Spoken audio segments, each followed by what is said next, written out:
अहंकार तो नासा भेद जगी निंदे ओवळा, नातळे तो धन्ययासी झाला वंशी दीपक, करवितो आत्महत्या नेदी आपता अतळो, नातळे तो धन्ययासी झाला वंशी दीपक.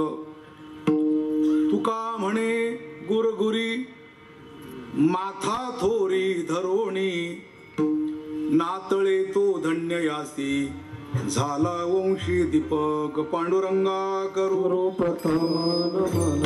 अहंकार तो नासा भेद जगी निंदे ओवळा, नातळे तो धन्ययासी झाला वंशी दीपक. प्रस्तुत कीर्तनरूपी सेवेसाठी निवडलेला अभंग जगातील थोर संत जगद्वंद्य जगद्गुरु श्री संत तुकाराम महाराज यांचा 4 चरणाचा अहंकार आपल्या जीवनामध्ये काय दुष्परिणाम करतो, कशा प्रकारचा तो भेद आहे, कसा तो ओवळा आहे आणि कसा तो करविता आहे म्हणजे आत्महत्या, असा सुंदर विचार ज्या अभंगात असलेला 4 चरणाचा अभंग आपल्या समोर म्हणून दाखवलेला आहे. आपल्या या पॉमिनश फॅक्टरी 1869ला स्थापन झालेली म्हणतात ना इंग्रज काळामध्ये. त्यापेक्षा हे महत्वाचं आहे की सरकारी फॅक्टरी आहे पण कामगार जे आहेत कामगार परमार्थिक आहे की जे 55 वर्षाची परंपरा अखंड हरिनाम सप्ताहाची करून ज्ञानदान करत आहे आणि उत्कृष्ट अशा प्रकारचं नियोजन आहे. हे सर्वात महत्वाचं आहे. म्हणून तुम्हा आम्हाला सर्वांना उद्बोधक जीवनामध्ये उतरवण्यासारखा, जीवनामध्ये आपल्या स्वतःच्या जीवनामध्ये परिवर्तन करून घेण्यासारखा एक सुंदर विषय आपल्या समोर मांडण्याचा मी प्रयत्न करतोय. आजच्या कीर्तनाचा प्रतिपाद्य विषय अहंकार. तो जीवनामध्ये येतो कसा, आपल्या जीवनामध्ये दुष्परिणाम करतो कसा, आपल्याकडून तो काय काय करून घेतो आणि अनपेक्षित न कळत आपल्याला तो पतनाकडे कसा नेतो, हा आजच्या कीर्तनाचा प्रतिपाद्य विषय आहे. आयुष्यामध्ये करणाऱ्या लोकांपेक्षा करून घेणारे जे असतात ते जास्त बदमाश असतात. आपल्या या शरीरामध्ये करणारे इंद्रिय आहे, करणारे कामक्रोध आहे, बरोबर आहे. म्हणजे चांगलं करणारे आणि वाईट करणारे. मी असं आपल्याला काही म्हणत नाही वाईटच करतात असं नाही, चांगलं करणारे आणि वाईट करणारे. पण यापेक्षा यांच्याकडून करून घेणारा जो आहे त्याचं नाव आहे अहंकार. आणि तो आजच्या कीर्तनाचा प्रतिपाद्य विषय आहे. लवकरच आपण अभंगामध्ये खोल शिरण्याचा प्रयत्न करूया. सर्वांना विनंती करतोय आपण एकदा प्रेमाने मोठ्या प्रेमाने टाळी वाजून भजन करा. विठ्ठला विठ्ठल. अहंकाराचं वर्णन करताना तुकाराम महाराजांना असं म्हणायचंय, गाव चांगलं आहे पण बिघडवलं कोणी. हे गाव आहे देहरूपी गाव, हे बिघडवलं कोणी. दृष्टांत देऊन सांगायचं म्हटलं आपला देशही चांगला आहे पण बिघडवलं कोणी. कोणीतरी आतमध्ये विक्षिप्त घडवण्यापेक्षा बिघडवणारे लोक असतात आणि त्यांच्यामुळे सगळं बिघडलं जातं. पिंडी घ्या का ब्रह्मांडी घ्या, पण पिंडामध्ये सुद्धा बिघडवणारे लोक आहे आणि ब्रह्मांडामध्ये सुद्धा आहे. पिंडात काय आणि ब्रह्मांडात काय, पण बिघडवणारे जे लोक आहेत त्यांचा सूक्ष्म अभ्यास आपण करायला पाहिजे. या अभंगात तुकाराम महाराजांनी अहंकाराचा इतका सूक्ष्म विचार केलेला आहे की तो येतो कसा, राहतो कुठं, आपल्याकडून काय काय करून येतो, कुणा कुणाला बळ देतो, हा सगळा विचार व्यवस्थितपणे केलेला आहे. फक्त आपल्याला दृष्टांत देऊन सांगायचं म्हटलं तर देश असो का गाव असो का आपला देह असो, हो, बिघडवणाऱ्या लोकांपासून आपण सावधान राहायला पाहिजे. चला, आपला देश वास्तविक पाहता भौगोलिक दृष्ट्या विचार करा, नाहीतर मग ऐतिहासिक दृष्ट्या विचार करा, का नैसर्गिक दृष्ट्या विचार करा, का पौराणिक दृष्ट्या विचार करा, सगळ्या बाजूने आपला देश चांगला आहे. बरोबर आहे. भौगोलिक दृष्ट्या एक आपला द्वीप आहे, 3 बाजूला समुद्र आहे, हो, तसा जवळजवळ 75% सुरक्षितच आहे. काय असेल डोकेदुखी ती चीन पाकिस्तान हीच बाजू आहे. चीन सारखी आपल्या काय सगळ्या बाजूने बाउंड्री नाही की सगळ्या बाजूने शत्रू नाहीये. भौगोलिक दृष्ट्या आपला देश खूप चांगला आहे. आरोग्याच्या बाबतीमध्ये तसाच, बुद्धिमत्ता तशाच प्रकारचे आपल्या देशातले बुद्धिवान जगामध्ये, मग ते नासा असेल का आणखीन अमेरिकेचं बौद्धिक खातं असेल, तिथं जास्तीत जास्त भारतीय माणसं आढळतात. पराक्रम करणारे, बौद्धिक पराक्रम करणारे आपली माणसं आढळतात असं आपण पाहतो. शारीरिक दृष्ट्या हो, तो पण हो, आपले माणसं बलवान आहे. हो, काल परवा एक उदाहरण आपण पाहिलं, पाकिस्तानच्या एका मुलीने म्हणजे त्या WWE मध्ये आव्हान केलं आणि एक मुलगी आपली उठली, उचलून टाकलं त्याला खाली, तिची गंभीर जिरली. पहलवान आहे, बुद्धिवान आहे, म्हणजे याही दृष्टीने आपला देश पुढे आहे, अग्रक्रम आहे. नैसर्गिक दृष्ट्या जर विचार केला तर आपण सगळ्या जगाचं निरीक्षण करा आणि मग आपल्या देशाचं निरीक्षण करा. काही ठिकाणी नुसतं तेलाच्याच विहिरी आहे, तेल खाऊन काही पोट भरत नाही. कुठं नुसती थंडी जास्त आहे, कुठं नुसतं उन्हाळ्यात जास्त आहे, काही ठिकाणी केवळ वाळवंटच आहे, कुठे भूकंप जास्त होतात. आता जपानकडे म्हटलं तर किती भूकंप होतात, किती भूकंप. घर पडलं परत बांधायचं, पडलं की परत बांधायचं. हो, भूकंपाच्या व्यवस्थेप्रमाणे ते बांधावं लागतं. कारण आपल्यासारखं थोडे की म्हणे पंजोबाने बांधलं होतं आता मी त्याच्यात राहतो, तिकडं तसं पाहायला मिळणार नाही. लगेच तोडलं की परत बांधायचं. भूकंप फार, कुठे भूकंप फार, कुठे पाऊस फार पडतो, कुठे उन्हाळा फार. अमेरिकेमध्ये थंडी फार. मी एका मोठ्या वक्त्याकडून ऐकलं, मे महिन्यात गेलं तरी तिकडे थंडी, थंडीमध्ये सर्दी फार, थंडीमुळे सर्दी, भयंकर सर्दी, नाक कायम गळतं. आणि नाक कायम गळतं म्हणून रुमाल खिशातला काढेपर्यंत, नाकापर्यंत आणेपर्यंत सुद्धा सर्दी थांबत नाही. शेवटी तो इथं अडकवण्याची पद्धत सुरू झाली, रुमाल म्हणजे इथल्या इथं पुसता यावं म्हणतो. आणि इथं अडकावता त्याचा पुढे काय झाला हे तुम्हाला कळलं, तुम्हाला काय झालं आणि त्याचं ते आपलं फॅशन झालं, शिष्टाचार झाला, तो त्याचा टॉय तयार झाला. म्हणजे थंडी फार तिकडे, इकडे वाळवंट फार. हो, आपला ते जर आपण बघितला हो तर उन्हाळ्यामध्ये उन्हाळा पण प्रमाणात आहे, पावसाळ्यामध्ये पावसाळा पण प्रमाणात आहे, बरोबर आहे. हो, हिवाळ्यामध्ये हिवाळा सुद्धा प्रमाणात आहे. मग खऱ्या अर्थाने आपला देश आता सध्या जगातल्या सगळ्या देशांच्या पुढे असायला पाहिजे होता, आघाडीवर असायला पाहिजे होता, कर्जरहित असायला पाहिजे होता. मग बिघडवलं कोणी? विठ्ठला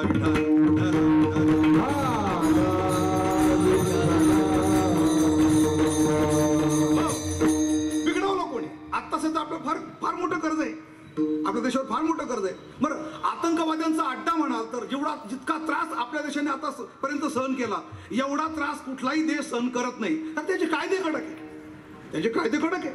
पाकिस्तानमध्ये मुसलमानाला नागरिकत्व मिळत नाही, इस्रायलमध्ये रस्त्यावर नमाज पडायला परवानगी नाही, चीनमध्ये दाढ्या वाढू देत नाही, ग्रीनलँडमध्ये मेलेली माणसं त्यांची दफन करू देत नाही. तिकडे तुमच्या देशात जाऊन दफन करा. कायदे कडक आहे, त्यामुळे आतंकवाद पण कमी. आपल्याकडं त्या प्रकारचं नाही, भरपूर आतंकवाद.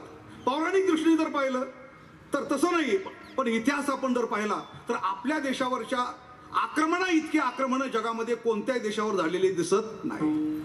अल्लाउद्दीन आला, बाबर आला, गझनी आला, अकबर आला, औरंगजेब आला, अफजल गुरु आला, याकूब मेनन, हे एवढे आक्रमण थेट आतापर्यंत म्हणजे अल्लाउद्दीन पासून तर अफजल गुरु पर्यंत जेवढे आपल्या देशावर आक्रमण झाले तेवढे आक्रमण जगामध्ये इतर कुठल्या देशावर झाले असतील असं मला वाटत नाही. कारण माझा इतिहास तेवढा पक्का नाही. अलग लक्षात, जेवढं मला कळतं तेवढं मी सांगायचा प्रयत्न करतो. पण त्यापेक्षा पुढे जाऊन आतंकवाद्यांचं आणि आक्रमकांचं जितकं कौतुक आणि स्वागत आपल्या देशाने केलं तेवढं जगात कोणीच केलं नाही.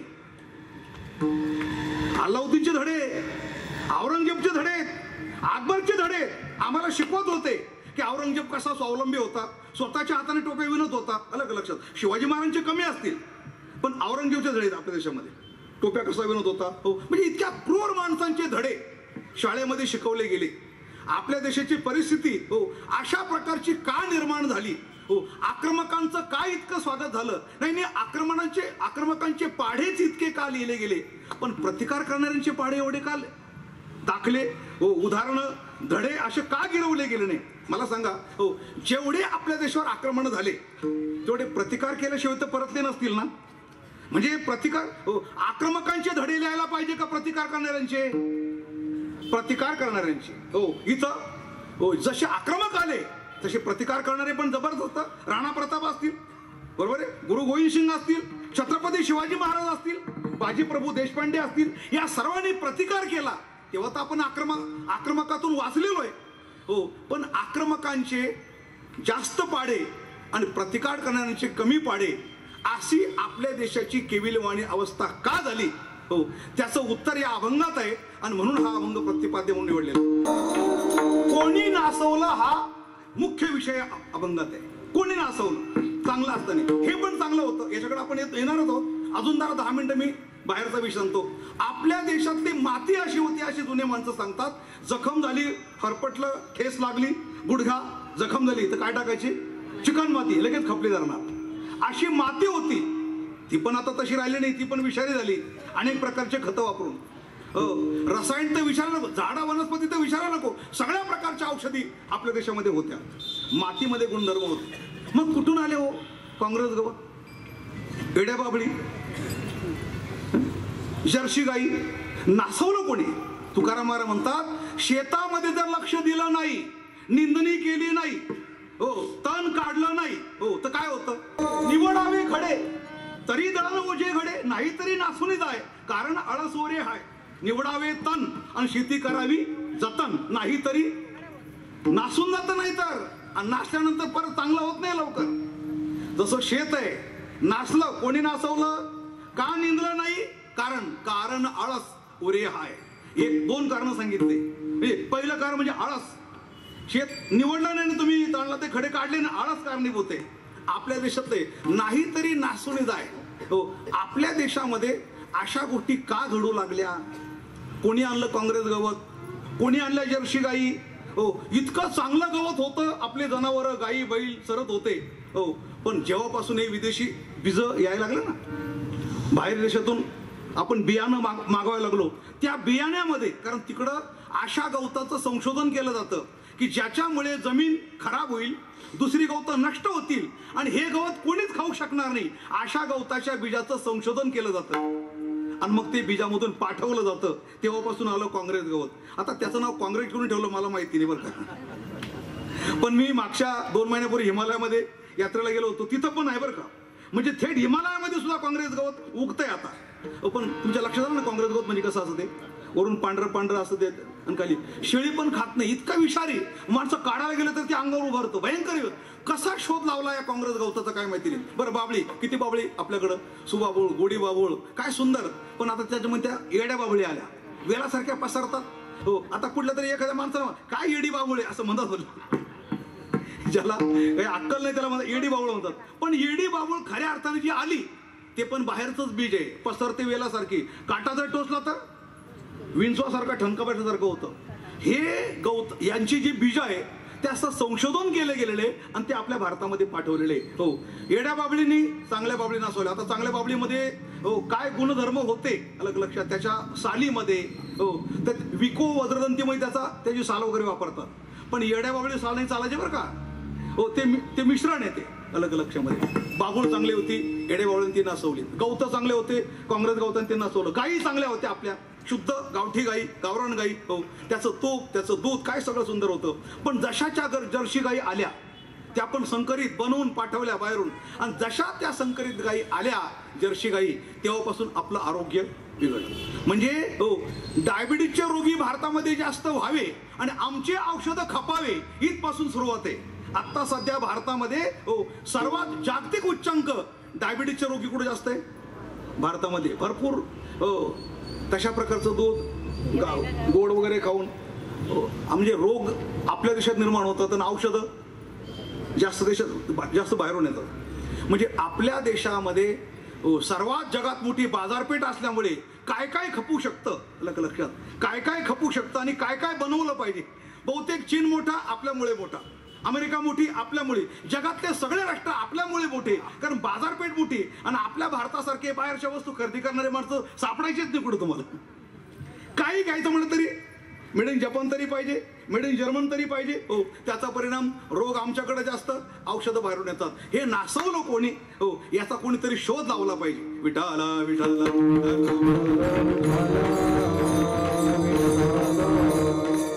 1835 साली लॉर्ड मॅकॉले भारतामध्ये आला होता. जेव्हा इंग्रजांचं राज्य नुकतंच अनेक ठिकठिकाणी चालू झालं होतं, आपल्या देशावर तोपर्यंत नव्हतं. ज्यावेळेला तो भारतात आला निरीक्षण करायला, या देशावर आपल्याला राज्य करायचंय, पण आधी याचा तपशील काय फिरून पाहिलं त्यांनी भारतामध्ये, आणि भारताचं सगळं वातावरण पाहिलं. आणि तो पुन्हा लंडनला गेला आणि ब्रिटिश पार्लमेंटमध्ये त्यांनी भाषण केलं. ते भाषण तुम्हाला सांगतो. तो म्हटला, भारत मी पाहून आलो, 2 वर्ष भारताचा अभ्यास केला. हो, आणि त्यानुसार माझा निर्णय असा आहे की आपण भारतावर राज्य करू शकत नाही. कारण मी जो भारत पाहिला, तिथल्या गायी, तिथले माणसं, तिथला आहार, त्या ठिकाणची झाडं, वृक्ष, वल्ली, निसर्गाच्या सानिध्यात राहणारी माणसं, बलवान व्यायाम करणारी माणसं, सूर्यनमस्कार करणारी माणसं, त्याचं शिक्षण, शिक्षणाची पद्धत मी सगळी पाहिली. आणि खरी परिस्थिती, काही वर्णन झालं, काही वर्णन बाकी. त्याने असं म्हटलेलं आहे की त्या ठिकाणची शिक्षण पद्धती, अगदी मराठी शिक्षण म्हटलं तरी, हो, य रे यज्ञाचा, य रे यज्ञाचा, य रे गायीचा, अलग लक्षात, त रे तलवारीचा, बरोबर आहे, त रे तलवारीचा, क्ष रे क्षत्रियाचा. हा, हे अक्षर काय सांगतात आपल्याला? य रे यज्ञाचा म्हणजे काय, त रे तलवारीचा म्हणजे काय, क्ष रे क्षत्रियाचा म्हणजे काय. हो, इथं सगळं शिक्षण कडक दिलं जातं. हे सगळे माणसं स्वावलंबी, हे सगळे माणसं संयमी, ही सगळी माणसं, हो, आणि दुसऱ्याला प्रभावित करणारी माणसं आहे. आणि अशा बलवान माणसावर कधी राज्य करता येत नाही. हा त्याने केलेला अभ्यास आहे. कोणी? Lord Macaulay.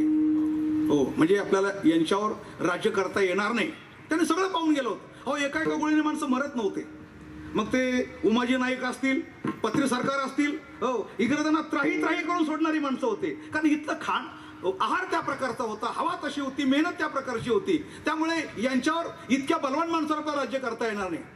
मग आता इंग्रज चिंतातूर झाले भारतावर राज्य करण्याकरता. यांना मानसिक पंगू कसं करता येईल, दुर्बल कसं करता येईल, यांच्यावर राज्य करणं. सर्वात पहिले माणसावर राज्य करायचं, म्हणजे त्याला त्याचं मानसिक पंगुत्व काहीतरी आलं पाहिजे ना त्याला, थोडंफार तरी.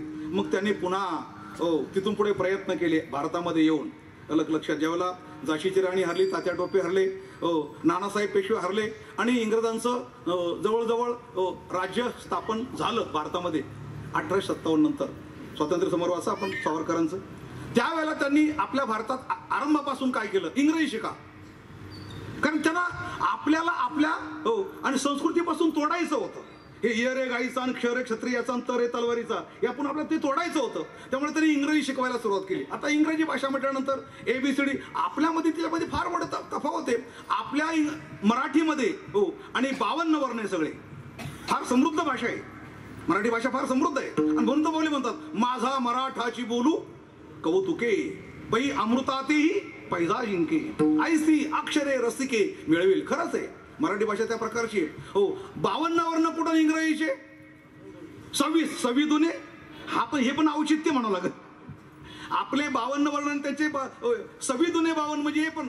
आणि म्हणून तर आपल्या 52 वर्णातील अक्षरामुळे आपल्या सगळ्या विभक्तीचा न्याय घ्या. हो, आपल्या मनातला भाव दुसऱ्याच्या मनात बिंबवण्याकरता, हो, कोणत्याही प्रकारचं दुर्भिक्ष सहन करावं लागत नाही. अनेक शब्द, अनेक प्रतिशब्द, हो, सहज समजून सांगता येतं.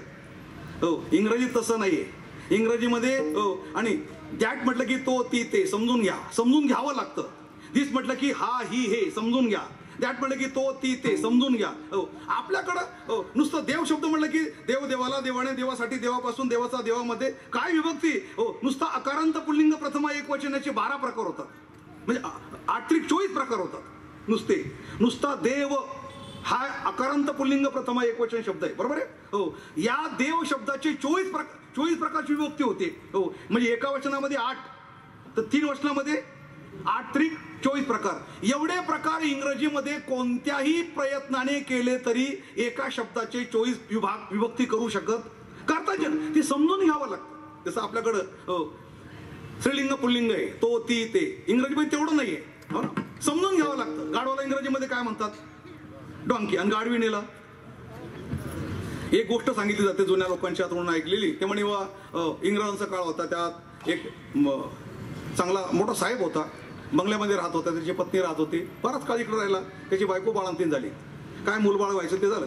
त्यानंतर मग ती त्या रामू नावाच्या नोकरला सांगायला लागली, रामू जाव गद्दे का दूध लाव, गद्दे का दूध लाव. म्हणजे त्या काळामध्ये, म्हणजे आजपासून 50-100 वर्षापूर्वी बाळाला आरोग्यासाठी गाढव्याच्या दुधाचं एक शिब्भर थोडं पाजलं की त्याचं ते आरोग्य चांगलं राहायचं. हो, गाढवाचं दूध. तेव्हा ती त्या रामू नावाच्या नोकरला सांगते, रामू जाओ गद्दे का दूध ले. रामू तर मेम साहब गद्दा दूध नाही देत आहे. तुम्हाला समजलं ना मी काय बोलतो? मेम साहब गद्दा दूध नहीं देता है. जाओ जाओ देता है, गद्दे का दूध लाओ. नहीं मेम साहब गद्दा दूध नहीं देता है. आता तो परत सांगतो गद्दा दूध नाही देत आहे. ती परत म्हणते रामू जाओ लेके आओ गद्दे का दूध लाओ. काय त्यांचं काही सूत्र बसेना. हो, रामू म्हणतो मेम साहब गद्दा दूध नाही देत आहे. मग तिच्या लक्षात आलं काय की आपण समजून सांगायला कुठेतरी कमी पडतोय. मग तिने कसं समजून सांगितलं त्या रामूला, रामू कौन सा गद्दा, तुम्हारे साहब के सरी का गद्दा नहीं, मेरे सरी का गद्दा. मला वाटतं इंग्रज लोकांना गाढव आणि गाढवीन समजून सांगायला जर इतका अट्टास करावा लागतो तर ब्रह्मज्ञानाचा सुकाळ कसा होणार तिथं? विठ्ठला.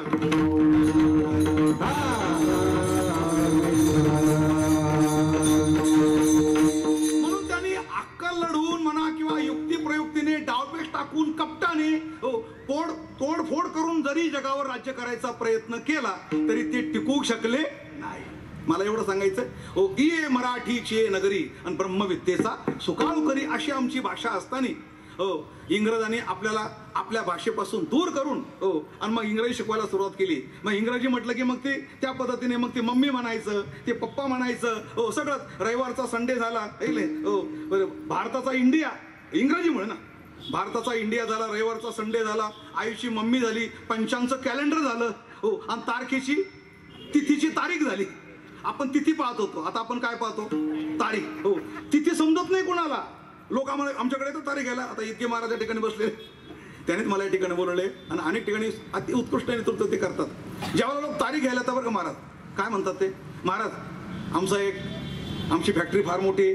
मी दुसरीकडे सांगतो, फार मोठी आहे, एक खूप सप्ताह होतो कामगार लोकांचा, गाजलेला आहे फार मोठा, तेव्हा तुमचा एक दिवस त्याच्यात घालायचा आहे.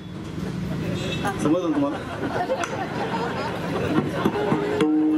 बरोबर. जिवंतपणे कसं काय? नाही तसं नाही, कीर्तन ठेवायचंय म्हणे. मला असं काहीतरी सांगा म्हणे, तुमचा त्याच्यात दिवस घालायचंय म्हणजे काय, नेमकं काय बोलतात? नाही तुमचं एक कीर्तन ठेवतं. बरं काय कोणता महिना आहे म्हणजे मार्च. अरे पण ते मराठी महिना कोणता? मराठी महिना काय असतो? म्हणजे आमच्या लोकांना इंग्रजी महिना कळतो पण मराठी महिना कळत नाही. बरोबर आहे की नाही? आता मला सांगा, जानेवारी महिना चालू म्हणून सांगतो. हो, निसर्ग जो चालतो, पक्ष्यांना कळतं, वृक्षांना कळतं, हो, पण माणसाला कळत नाही. मला सांगा, हो, नवीन वर्षाचा आनंद असतो, आपण नवीन कपडे परिधान करतो. आमच्या देशातल्या वृक्षांना सुद्धा नवीन पालवी फुटते. खरं आहे ना? नवीन वर्ष येणार ते 1 जानेवारीला का पाडव्याला? वृक्षांना कळतं की आमचा पाडवा हे वर्षारंभ आहे आणि या मूर्खांना सांगावं लागतं 1 जानेवारीला म्हणतात हॅपी न्यू इयर, अशी ठेवून द्यावा चांगली मुस्कान. काय 1 जानेवारी? मी तर किती मोठ्या नेत्याचा मला फोन आला, आमचे संबंध चांगले वरिष्ठांशी, पण सर मी फोन ठेवून देतो म्हणजे कट करून टाकतो. 1 जानेवारीला मी कोणाच्या शुभेच्छा घेत नाही, कारण आमचं ते नवीन वर्षच नाहीये. आमचं नवीन वर्ष गुढीपाडव्याला सुरू होतं.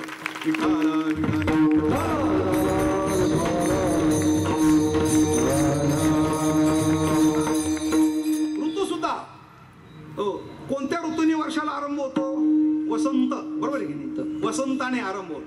मग वसंत हे कोकिळेला कळतं. कोकिळा कोणत्याच ऋतूला गात नाही, पण गायते कोकिळा वसंतेस, गायते कोकिळा वसंतेस, गायते कोकिळा वसंतेस.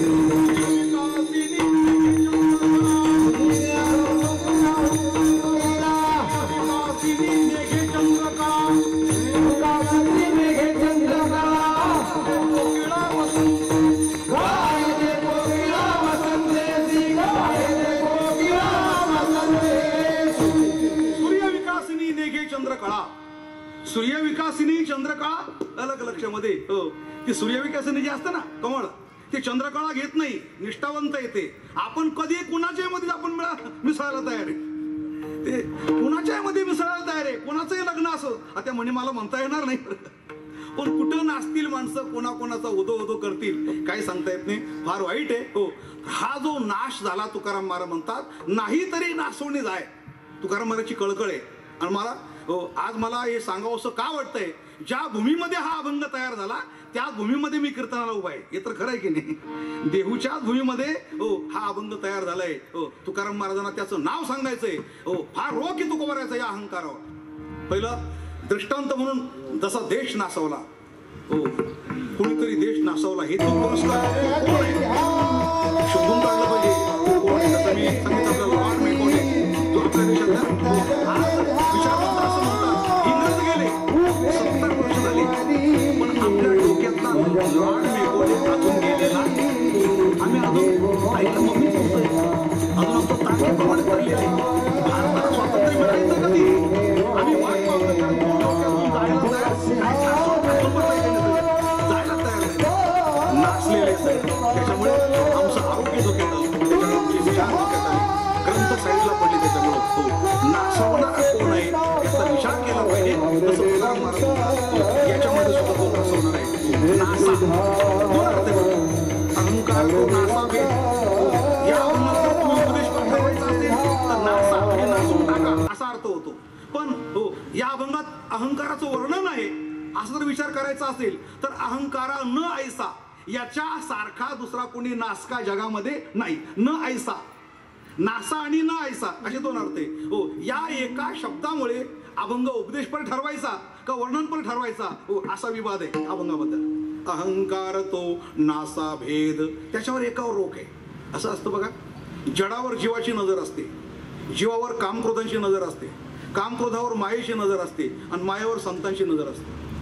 कशा कशावर काय काय ते चोरावर मोर म्हणता ना, त्याप्रमाणे जडावर जीवाची नजर म्हणजे जड वस्तू. माईक आहे, मोबाईल आहे, आपलं कसं नवीन मोबाईल, नवीन फॅशन, प्रत्येक आपली नजर सारखी. आता महिला असतात तर नवीन साडी, नवीन डिझाईन, नवीन पदर, नवीन काठ कधी येतोय सारखं. फॅशन तर इतकं जलद बदलताना आली, नवीन पूर्वी बा शतकामध्ये, नंतर मग दशकामध्ये, आता तर अगदी पार महिन्यामध्ये लगेच नवीन फॅशन. एक रस्ता कामावून सुटला आणि सारखा घडाकडे साडी घेऊन पळत सुटला. दुकानात गेला, साडी घेतली, पळत सुटला, सारखा पळत सुटला. त्याला विचारलं का पळत सुटला, म्हणे साडी बायकोला द्यायची म्हणे. अरे मग सावकाश जा, आरामशीर. आता काही बायको पळून जाणार नाही का, घर पळून जाणार का, साडी पळून जाणार आहे, तसं नाही म्हणे. ही साडी आता हे नवीन फॅशन निघालं, कदाचित घरापर्यंत जायपर्यंत जर बदलून गेलं ना, परत मला साडी घेऊन मागा जावं लागेल मला. म्हणजे कामावून सुटून घरापर्यंत जाईपर्यंत सुद्धा फॅशन बदलू शकतं असं त्याला म्हणायचं होतं. फार लवकर बदल. मी मोबाईल घ्यायला गेलो ना, म्हटलं असा मोबाईल द्या चांगला, आता पूर्वीच्या पद्धतीप्रमाणे परत आयुष्यात घ्यावा लागला नाही पाहिजे. म्हटलं असा मोबाईल द्या आयुष्यभर. म्हणजे आयुष्यभर काय महाराज, तुम्ही पुढच्या वर्षीच माझ्याकडे याल. म्हणे का बरं? अहो पुढच्या वर्षापर्यंत हा मोबाईल याच्यापेक्षा असे 100 मॉडेल येतील, चांगले येतील, स्वस्त येतील, तुम्ही ठेवणारच नाही. म्हणजे इतका बदल, सारखा बदल आहे. जड, त्याच्यावर जीवाची नजर. आपली नजर कशावर? मोबाईल कधी निघाला, माईक कसा आहे, कपडा कसा आहे, आपली नजर जडावर असते. आणि आपल्यावर कामक्रोधांची नजर असते. म्हणजे जडावर जीवाची नजर आणि जीवावर कामक्रोधांची नजर, आणि कामक्रोधावर अहंकाराची नजर. म्हणजे आपल्याला वापरून घेणारे करविता ज्याला म्हणतात, तो अहंकार जो आपल्या आतमध्ये आहे ना, त्याचे हे सगळे बाकीचे पिल आहे. काम, क्रोध, लोभ, मद, मत्सर, हे सगळे त्याची पिल आहे. पिलावळी त्याला काय म्हणतात? पिलावळी. ही अहंकाराची पिलावळी आहे. तो एकटा राहून आतमध्ये, नाथ महाराजांनी फार सुंदर वर्णन केले. हे गाव इतकं चांगलं आहे म्हणे, पण तेवढ्या एकाने नासव. कसबे कायापूर शहर, 100 खेडे 10 बाजार, पण या अहंकार पाटलाचा कारभार धड नाही की जी मायबाप. मनाजी पाटील गिरस्त, काम क्रोध यांचे बदमस्त, धन्याशी पोचत नाही रस्त, मध्येच वस्त लुटी की जी मायबाप. बुधाई पाटलीन आवाजारा, देती टाकडा टुकडा चारा चोरा, पण या म्हातारीच्या कारभारा कोण म्हणतो की जे मायबाप. एक धनी नाही धड मेले, जागोजागी तहकूब झाले, आणि ब्रह्माजी पंत घाईस आले, कुळवाडी त्रस्त झाली की जे मायबाप. हरिपंतांनी कौल द्यावा, शिवाजी बाजीने लुटून न्यावा, आणि यमाजी बाजीने दंड करावा, म्हणून मच्छाजी रावाले, कच्छाजी रावाले, वराजीराव दाडाले, धरित्री बुडाली की जे मायबाप. नरसोजी बा फार तापाड, हिरण्यकश्यपाचे मारले थोबाड, वामनोजी बा लहान वाढ परी थोरा वाडासी न गणती केजी मायबाप. मग परसोजी बा रागाश शिरले, 21 वेळा क्षत्र मारले. मग रामाजीराव आले जग फिरू केजी मायबाप. मग कृष्णाजीराव आले, ख्याल तमासे फार फार केले आणि शेवट आमदानीतच गेले केजी मायबाप. मग बुधाजी बुवा जंगली राजा, कलंकोजी बुवा असा मोठा आवाजा, त्यांनी घोडा केला ताजा, फेरात दूर दूर केली केजी मायबाप. ऐकलं सगळं आपण निरोप. आता हे बुवा सगळ्या मच्छाजीराव, कच्छाजीराव आहे ना, ऐकलं ना, मच्छा अवतार, कच्छा अवतार कशा करता आले? म्हणून म्हणून म्हणजे काय? अवतार जेवढे जेवढे झाले ते ज्ञान देण्याकरता आले. 2 कामं. हो, सदरक्षणाय खलनिग्रहाय, परित्राणाय साधूनाम, विनाशायच दुष्कृताम. हो, ज्ञान देण्याकरता. भगवंत म्हणतात अर्जुना, अरे ही गीता डोक्यामध्ये मला ओझं झालं होतं, ओझं. हो, मच्छा अवतार गेला, अर्जुन भेटला नाही, गीता देता आली नाही मला. हो, कच्छा अवतार घेतला, तिथे अर्जुन भेटला नाही. अरे सांगायला अर्जुन तर पाहिजे ना समोर. हो, द्यायचं कोणाला? एवढे अवतार घेतले पण हो सगळे अवतार मीच घेतले. मच्छा मीच होतो, कच्छा मीच झालो, नृसिंह मीच होतो, वामन मीच होतो, पण मला कृष्ण अवताराचा अर्जुन भेटला. अलग लक्षामध्ये कृष्ण अवतार घेतला तेव्हा मला अर्जुन भेटला. आज मला असं वाटतं हे जे ओझं झालं होतं ना, कल्पच्या कल्प, हो ते सगळं डोक्यावरचं ओझं म्हणजे गीतेचं ज्ञान तुला मी देऊन टाकतो. ब्रह्मगिरीच्या पायथ्याला काल मी प्रवचन केलं ना, ती ही ओवी घेतली होती. हो, की भगवान म्हणतात अर्जुना, हो मज चैतन्य शंभूचा माथा, जो निक्षेप होता पार्था, तया गौतमू झालाशी असता निधी तोगा. ज्याप्रमाणे भगवान शंकरा डोक्यावर ओझं होतं, कोणाचं? गंगा गौरी दोन्ही भांडवी. कारण मांडीवर एक तिचं नाव पार्वती आणि डोक्यावर घेतली ती गंगा, बरोबर. आता ही आधीची होती कोण? पार्वती. ती कुठं? मांडीवर. आणि नंतर केली ती, असंच करतात माणसं, कोण झाले का? आधी केली ती मांडीवर आणि नंतर केली ती डोक्यावर. हो, नारदाला एक दिवस काही काम नव्हतं, आले तिथं, काय आहे साहेब कसं काय चाललंय म्हणे, बरं चाललंय म्हणे. आणि मांडीवर तुम्ही? हा मग आता मजा आहे आपली, मांडीवर आहे म्हणे. ती कोण आहे? दिली आग लावू तिथं. कळी लावी जे नारद आहे.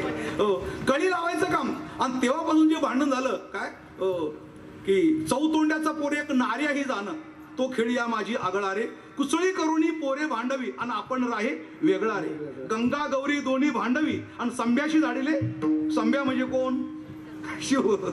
काय शब्द वापरले. हो, खेळिया माझी हनुम्या, खेळिया माझी हनुम्या. हनुम्या म्हणजे कोण? हनुमंतराय. यादवाचं पोर एक गोप्या. असे खेळामध्ये एकेरी म्हणायची पद्धत आहे, ही आजही आहे. गावस्कर जर बॅट घेऊन आले तर तुम्ही गावस्करजी बॅट घेऊन आले असं म्हणणार का? गावस्कर आला, सचिन आला म्हणावं लागतं. तशी खेळ्यामध्ये हो गोप्या कोण? भगवान कृष्ण परमात्मा. हनुम्या कोण? हनुमंतराय. संभ्या कोण? भगवान शंकर. तात्पर्य हो की भगवान शंकराच्या डोक्यावर जो माथ्यावर ओझं झालं होतं, कशाचं? पार्वती गंगेचं. आणि ते उतरवण्याकरता काहीतरी निमित्त पाहिजे होतं. मग गौतमाला गोहत्येचं पातक झालं आणि ब्रह्मगिरीवर भगवान शंकरांनी त्याच्याकरता जटा आपटल्या आणि गंगेला खाली उतरवलं. तसं भगवान कृष्ण परमात्मा म्हणतात माझ्या डोक्यावर जे ओझं झालं होतं गीतेचं, कुणाला द्यावी? पण अर्जुन कुठे आहे? हो, मग अर्जुन ज्यावेळेला भेटला, प्रसंग आला युद्धामध्ये, त्यावेळेला ते अर्जुनाला मी देऊन टाकलं. अवतार कशाकरता झाले? गीता देण्याकरता. अवतार कशाकरता झाले? ज्ञान देण्याकरता. का ज्ञान?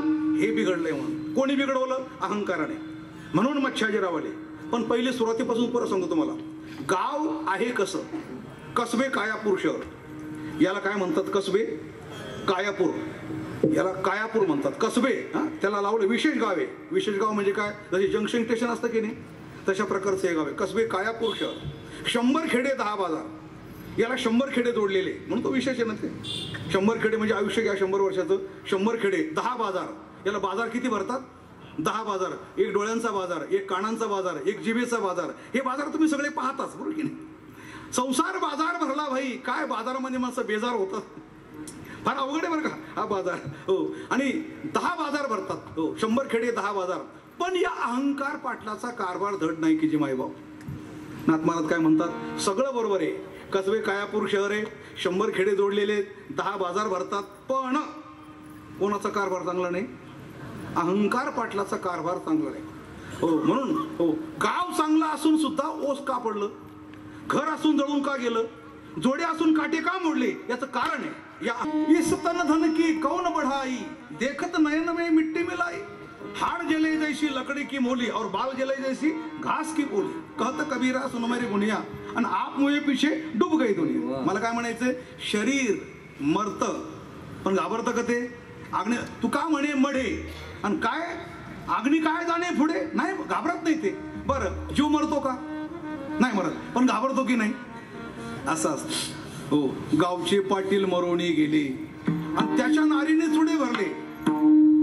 फक्त कोडं एवढंच आहे, पाटील मरण पावले मग बायकोने चुडे कसे काय भरले सांगतो तुम्हाला. ही मरतच नाही, वासना मरत नाही. देह या देहातून तुम्ही त्या देहात, हे सारखं चालू असतं.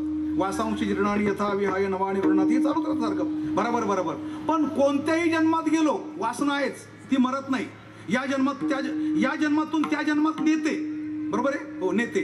या जन्मात पाटील मरण पावले, तिकडे परत त्या देहामध्ये शिरले, पण ती मात्र आहे तशी. ते फरक एवढाच आहे. हो, वासना आपण कशी ठेवली त्यानुसार जन्म प्राप्त होतो. जन्म घेणे लागे वासनेच्या संगे, बरोबर आहे की. आता वाईट वासना तर वाईट जन्म, आणि चांगली वासना तर समजा तुमचं चांगली वासना असेल. समजा या ठिकाणी पारायण चाललंय, होतंय, कीर्तन प्रवचन होतात, कोणीतरी संकल्प केला देवा, 2-3 कीर्तन ऐकले, म्हातारपण जवळ आलं, मरता मरता असं वाटलं जर नाही आयुष्यभर कीर्तन ऐकलं असतं किती बरं झालं असतं. मग देवा असा जन्म पाहिजे, इतके कीर्तन ऐकायचे, इतका परमार्थ करायचा, एवढे पारायण करायचे, असा संकल्प करता करता जर तुम्हाला मरण आलं चांगल्या वासनेतून, तर तुम्हाला त्या कीर्तनासाठी पारायणासाठी चांगला जन्म मिळाल्याशिवाय राहणार नाही. म्हणून म्हटलंय तेची झाले अंगे हरी रूप. ते प्रमाण फक्त तिथंच लावायचं, चांगल्या वासने करता, वाईट वासने करता ते प्रमाणाचा वापर करायचा नाही. जन्म घेणे लागे वासनेच्या संगे आणि तेची झाले अंगे हरिरूप. चांगली वासना राहिली तर, पण वाईट वासना राहिली तर, पहिली केली मूलबाळ झालं नाही, दुसरी केली तिला पण झालं नाही, तिसरी केली तिला पण झालं नाही, मुलगा झालं नाही असं म्हणता म्हणता जर तुम्हाला मरण आलं तर जन्म कोणता मिळेल. बरं किती मुलं होतील, वासना आहे ना तुमची, मुलं झाले नाही, एका टायमाला 12 मुलं होतील. डुकराला किती होतात, कोंबडीला किती होतात, कुत्र्याला किती होतात. वासना आहे ना तुमची तशी, जशी वासना तसा जन्म. म्हणजे तो संसाराची वासना राहिली तर पशु जन्म मिळतो, आणि परमार्थाची राहिली तर नरदेह प्राप्त होतो. म्हणून गावचे पाटील मरोणी गेले आणि पाटलाच्या नारीने चुडे भरले. आता काय करायचंय, नाथ महाराज म्हणतात पाटील हिला सांभाळ पहिले. काय सांभाळायचं, हिला उलट कर, उलट. हो, ही जी वासना आहे ना आपली, जी वासना वाईट आहे, तिला वास आहे, ती संसारात घालणारी, तिला फक्त उलट करायचं. म्हणजे काय करायचं, त्या वाईट वासनेची सद्वासना निर्माण करायची, बरोबर ना. कुवासनेची सुवासना करायची, हो, दुर्गंधीचा सुगंध करायचा, उलट करायचं. नाथ महाराज म्हणतात पाटील आपल्या नारीला सांग, सांगितले तर काम, नाहीतर उपराट्या झाडाशी टांग. विठाला विठाला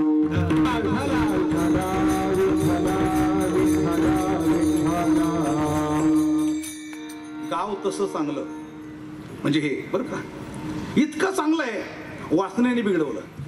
हो, जडावर जीवाची नजर, जीवावर कामक्रोधाची नजर, कामक्रोधावर अहंकाराची नजर. या अहंकाराने या सगळ्यांचा वापर करत असताना, हो, कामाला इथं पाठवून आपल्याकडून वाईट धंदे करून घेतले, क्रोधाच्या हातून मारामाऱ्या करून घेतल्या, वासनेच्या हातून, हो, संसारामध्ये जन्ममाराची फेरे पाठीमागे लावली. म्हणजे एकटा अहंकार आतमध्ये बसून काय काय काम करून घेतो. अलग लक्षात येतो कसा, फार सूक्ष्म. अहंकार आपल्याजवळ आला, हो, कळत पण नाही माणसाला कसा आला तो. चांगले माणसं असतात, साधक असतो, शिक्षण करतो, मधुकरी मागतो, हो, इंद्रिय एवढं जातो, पखवात तात्रीकडे ही प्रॅक्टिस करतो, खूप खूप करतो. पण अहंकार आला त्याच्या लक्षात येत नाही. हो, झाला मृदुंगमणी झाला, गायक झाला, कीर्तनकार झाला, है ना. हो, आरंभाला सगळ्या प्रकारची नम्रता होती, सगळ्या प्रकारचं मानधन, सगळं गोष्ट होतं. पण जसा जसा तो येऊ लागला, कोण तो म्हणजे कोण, अहंकार. तो नंतर नंतर मग हरिपडाला जायची इच्छा होत नाही, काकडाला उठायची इच्छा होत नाही. हो, असे वारकरी संप्रदायामध्ये सगळ्यात मोठा एक नवीन रोग आहे. म्हणजे संप्रदाय कशाला, हो, जगातला सर्वात मोठा नवीन रोग आहे, मोठा रोग आहे. हो, पण त्या रोगाचं नाव आहे महाराज. रोगाचं नाव काय, महाराज. हो, बघा सहसा हा महाराज नावाचा रोग जोपर्यंत आपण साधक आहे तोपर्यंत होत नाही. पण एकदा आता तो कधी होतो हे काही दुसऱ्याला सांगायचे काय, आपल्याला कळतं ना. आपल्याला हरिपाठाला का जावं असं वाटत नाही, आपल्या दुसऱ्याच्या पाया पडावं असं का वाटत नाही. म्हणजे तो आला, इतका सहज येतो ना आतमध्ये, कळतच नाही. रामायणात प्रसंग आहे, प्रभू रामचंद्र युद्ध करताय, गरुड बाजूला उभे आहेत, काही कमी पडलं तर देण्याकरता. गरुड आहे, हनुमंत आहे. तेवढ्यात काय झालं, तिकडून नागपाश टाकला, नागपाश, आणि रामलक्ष्मण त्या नागपाशात जखड बांधले गेले. ती लीला आहे प्रकारची. अरे गरुडा काय बघतोय तू, मला नागपाशामध्ये बांधले सोडव, हे तुझं खाते. गरुडाला पटापट लगेच काही खाले काही फेकून दिले. भगवान परत मोकळे झाले आणि युद्धाला सुरुवात झाली. परत गरुड बाजूला उभा. तोपर्यंत काही नाही, एवढं होईपर्यंत काही नाही. हो, पण एवढ्यामध्ये थोडक्यामध्ये तिकडे युद्ध सुरू झालं. गरुड गंमत पाहतोय. आत्ता नागपाशामध्ये अडकले होते. तिकडून रावणाने शत्रू पक्षातून नागपाश आला होता. रामाला बांधलं होतं. हो, आणि अडकले होते, युद्ध करू शकत नव्हते. सोडवले. कोणी सोडवले? इथं हात लागला की तो हात केव्हा तरी इथं आल्याशिवाय राहत नाही. हो, थोडक्यात पण तो भक्त होता. हो, राम बलवान का आपण बलवान का नागपाश बलवान? राम बलवान का नागपाश बलवान का सोडवणारा बलवान? मध्ये गुंती निर्माण झाली, संभ्रम निर्माण झाला, मध्ये काळोख निर्माण झाला. तेवढ्यामध्ये भक्त असूनही त्याला असं वाटायला लागलं की तो तर ब्रह्मांड नायक आहे, जगाची उत्पत्ती करणारा प्रत्यक्ष ईश्वर आहे, मायेच्या पलीकडचा येतो. आणि असं असून त्याला नागपाशाने बांधलं आणि सोडवलं कोणी? कबीर महाराज म्हणतात, जब मैं था तब तै नहीं, अब तै है तो मैं नहीं, सब अंधियारा मिट गया, फक्त मी नावाने जो आतमध्ये येतो ना तोच अंकर. तेवढ्या संभ्रमात तितक्यात नारद त्या ठिकाणी आले. आणि अशा ठिकाणी नारद येतातच. काय टाइम सेटिंग केला तो काही कळत नाही बरं का, पण बरोबर आतलं दुखणं कळतं. काय महाराज काय चाललंय तिकडे, युद्ध चाललंय जोरामध्ये, तुम्ही काय गप्पत पाहतात? महाराज फार वेळेवर तुम्ही आले. वेळेवर आमचं काम आहे ते, बरोबर ना?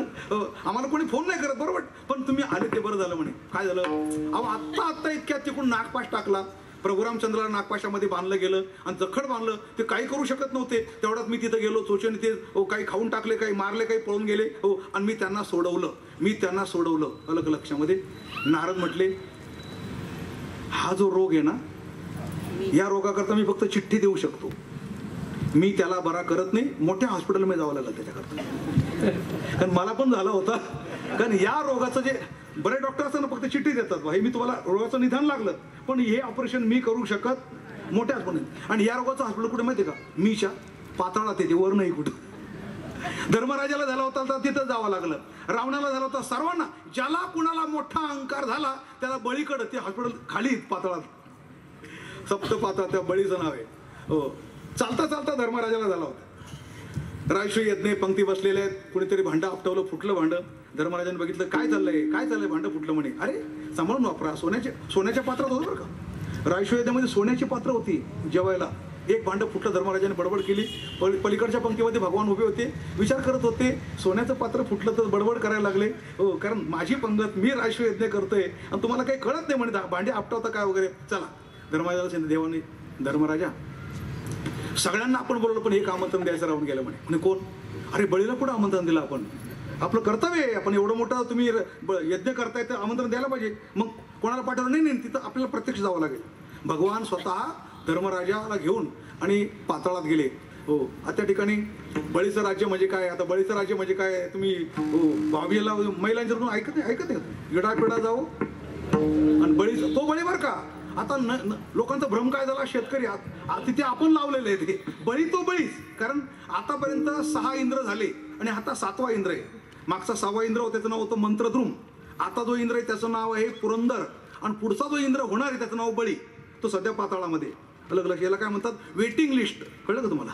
हो, तो वेटिंग लिस्टवर आता सध्या इंद्र आहे. आणि आता सध्या जो इंद्र आहे ना त्याचं नाव पुरंदर आहे. पण विशेष तुम्हाला हो कुठेही तुम्हाला वाचायला मिळालं नसेल, कदाचित अनुमानाने सुद्धा, पण तुम्हाला अगदी फार धक्कादायक बातमी सांगतो. हो, आत्ता सध्या जो इंद्र आहे तो पुणेरी इंद्र आहे. तसं पुणेरी वस्त्र, पुणेरी मिसळ असतं ना. म्हणजे काय? हो, इंद्राने, विश्व फार मोठं आहे, पण इंद्रपदासाठी जे 100 यज्ञ करावा लागतात ते त्यांनी पुणे जिल्ह्यात केलेले, हे मला म्हणायचं. अलग लक्षामध्ये, इंद्र येवोनी भूमीशी याग संपादिले अहर्निशी. आणि इंद्रायणी इंदोरशी. आता इंद्रायणी माहिती का नाही? इंदुरी माहिती का नाही? आणि इथं यज्ञ केले म्हणजे इंद्र कोण आहे? पुणेरी इंद्र आहे. विठ्ठल विठ्ठल.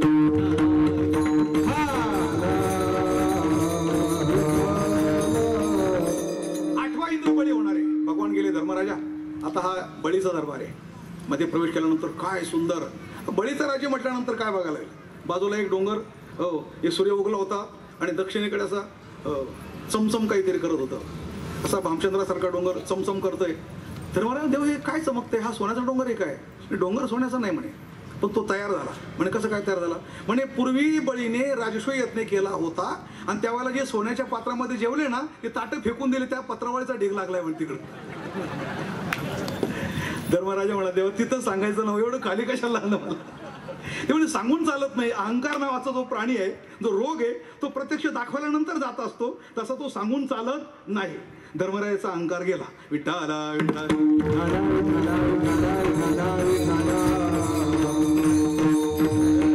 करुणाच्या ठिकाणी किती सहज आला, किती सहज.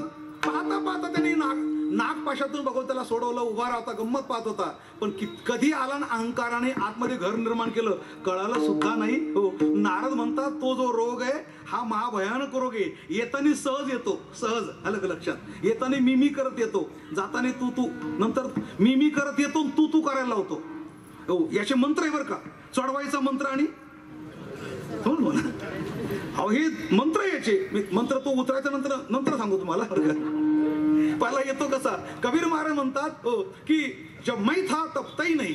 जोपर्यंत मी आतमध्ये आहे ना, मी म्हणजे अहंकार बरं का. मी म्हणजे अहंकार. मराठीत मला मी म्हणजे अहंकार. हो, आणि मै हिंदीमध्ये मै. जोपर्यंत मी आहे तो अंधार आहे. जब मैं था तब तई नाही, अब तई है तो मै नाही. आता उतरवायचा मंत्र काय? सोपं आहे. आता मराठीमध्ये तू करता, तू भया. बघा आपले दोन खेळ आहे, हमामा आणि हुतुतू.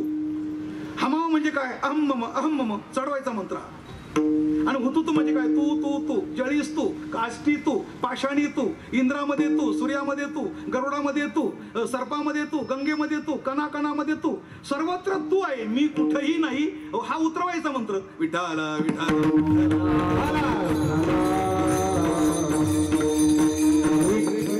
किती चांगले खेळ आहे आपले.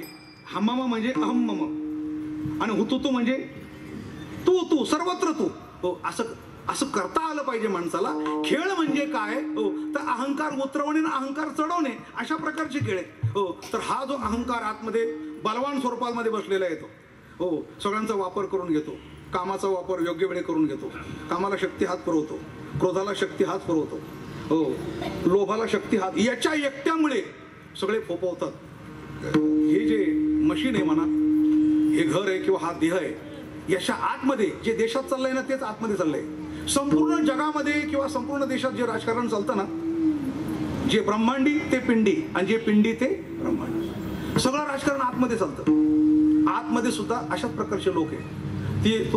ते प्रमाणे मी अर्धे सोडले ना, ते पुरे करतो. आता कसबे, कायापूर शहर, 100 खेडे, 10 बाजार. पण या अहंकार पाटलाचा कारभार दंड नाही की मायबाप. हो, की मनाजी पाटील गिरस्त यांनी ठेवलेलं आहे. ही जी प्रॉपर्टी आहे ही मुळामध्ये जिवाजी पंताची. अलग लक्षात. आणि अहंकार म्हणजे आत्माराम पंतांनी जिवाजी पंतांना ही वहिवाट करण्याकरता दिलेली आहे. म्हणजे हिचा मूळ मालक आत्माराम पंत आहे. दिली कोणाला? जिवाजी पंतांना. आणि हिसकून कोणी घेतली? अहंकाराने. अलग लक्ष. बघा हे कसं आहे. कॉन्ट्रॅक्ट मिळालं कोणला आणि कामं करतं कोण? पैसे कोण घेतं आणि कामं? लायसन कोणाचं? बरं त्याच्या वरती आणखीन बांधकाम मंत्री न, तिकडे जायलाच नको बरं का. मला हे कळत नाही की 3-3 वर्ष जेलमध्ये राहणारे माणसं मंत्री कसे होऊ शकतात. म्हणजे भारतामध्ये अजब कोड आहे बरं का, अजब. बरं, इलेक्शनाच्या वेळेला ज्या वेळेला संपत्ती जाहीर करावं लागते, प्रत्येक मंत्र्यांनी 97 कोटी, 27 कोटी. वयाच्या 27व्या वर्षी तुम्ही 47 कोटी आणले कोणी? आणले कुठून? भारतामध्ये असा एक तरी वीर आहे का मीडियावाला वगैरे? विचार साहेब एवढे कसे कमवले? आम्हालाही सांगा ना, आम्हालाही काही मार्ग सांगा एखादा की तुम्ही काही न करता 47 कोटी जमवले कुठून. फार वाईट परिस्थिती अलग लक्षामध्ये. पण भारतामध्ये हे घडू शकतं. विठ्ठला विठ्ठला